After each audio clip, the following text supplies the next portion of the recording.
पांडु का राज अभिषेक। महाभारत कथा।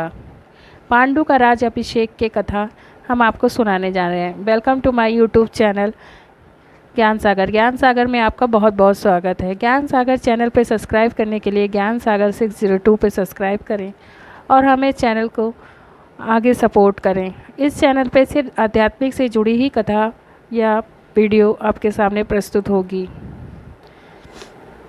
धृतराष्ट्र जन्म से ही अंधे थे, अतः उनकी जगह पर पांडु को राजा बनाया गया। इससे धृतराष्ट्र को सदा अपनी नेत्रहीनता पर क्रोध आता और पांडु से द्वेष भावना होने लगती। पांडु ने संपूर्ण भारतवर्ष को जीतकर कुरु राज्य की सीमाओं का यमनों के देश तक विस्तार कर दिया।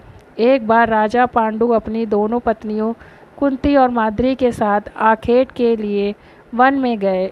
वहाँ उन्हें एक मृग और मैथुन रथ जोड़ा दृष्टिगत हुआ। पांडु ने तत्काल अपने बाण से उस मृग को घायल कर दिया। मरते हुए मृग रूपी धारी निर्दोष ऋषि ने पांडु को शाप दिया, राजन, तुम्हारे समान क्रूर पुरुष इस संसार में कोई भी नहीं होगा। तूने मुझे मैथुन के समय बाण मारा है, अतः जब कभी भी तू मैथुन रत होगा तेरी मृत्यु हो जाएगी। इस शाप से पांडु अत्यंत दुखी हुए और अपनी रानियों से बोले, हे देवियाँ, अब मैं अपनी समस्त वासनाओं का त्याग करके इस वन में ही रहूँगा। तुम लोग हस्तिनापुर लौट जाओ। उनके वचनों को सुनकर दोनों रानियों ने दुखी होकर कहा, नाथ, हम आपके बिना एक क्षण भी जीवित नहीं रह सकती। आप हमें भी वन में अपने साथ रखने की कृपा कीजिए। पांडु ने उनके अनुरोध को स्वीकार करके उन्हें वन में अपने साथ रहने की अनुमति दे दी। इसी दौरान राजा पांडु ने अमावस्या के दिन ऋषि मुनियों को ब्रह्मा जी के दर्शनों के लिए जाते हुए देखा। उन्होंने उन ऋषि मुनियों से स्वयं को साथ ले जाने का आग्रह किया। उनके इस आग्रह पर ऋषि मुनियों ने कहा, राजन, कोई भी निसंतान पुरुष ब्रह्मलोक जाने का अधिकारी नहीं हो सकता, अतः हम आपको अपने साथ ले जाने में असमर्थ हैं। ऋषि मुनियों की बात सुनकर पांडु अपनी पत्नी से बोले, हे कुंती, मेरा जन्म लेना ही व्यर्थ हो रहा है, क्योंकि संतानहीन व्यक्ति पितृ ऋण, ऋषि ऋण, देव ऋषि तथा मनुष्य ऋण से मुक्ति नहीं पा सकता। क्या तुम पुत्र प्राप्ति के लिए मेरा सहायता कर सकती हो? कुंती बोली, हे आर्यपुत्र दुर्वासा ऋषि के मुझे ऐसा मंत्र प्रदान किया है जिससे मैं किसी भी देवता का आवाहन करके मनोवांछित वस्तु प्राप्त कर सकती हूँ। आप आज्ञा करें तो मैं किसी देवता को बुलाऊं।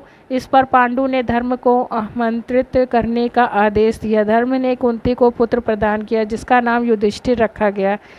कालांतर में पांडु ने कुंती को पुनः 2 बार वायुदेव तथा इंद्रदेव को आमंत्रित करने की आज्ञा दी। वायुदेव से भीम तथा इंद्र से अर्जुन की उत्पत्ति हुई। तत्पश्चात पांडु की आज्ञा से कुंती ने माद्री को उस मंत्र की दीक्षा दी। माद्री ने अश्विन कुमारों को आमंत्रित किया और नकुल और सहदेव का जन्म हुआ। एक दिन राजा पांडु माद्री के साथ वन में सरिता के तट पर भ्रमण कर रहे थे। वातावरण अत्यंत रमणीक था और शीतल मंद सुगंधित वायु चल रही थी। सहसा वायु के झोंके से माद्री का वस्त्र उड़ गया।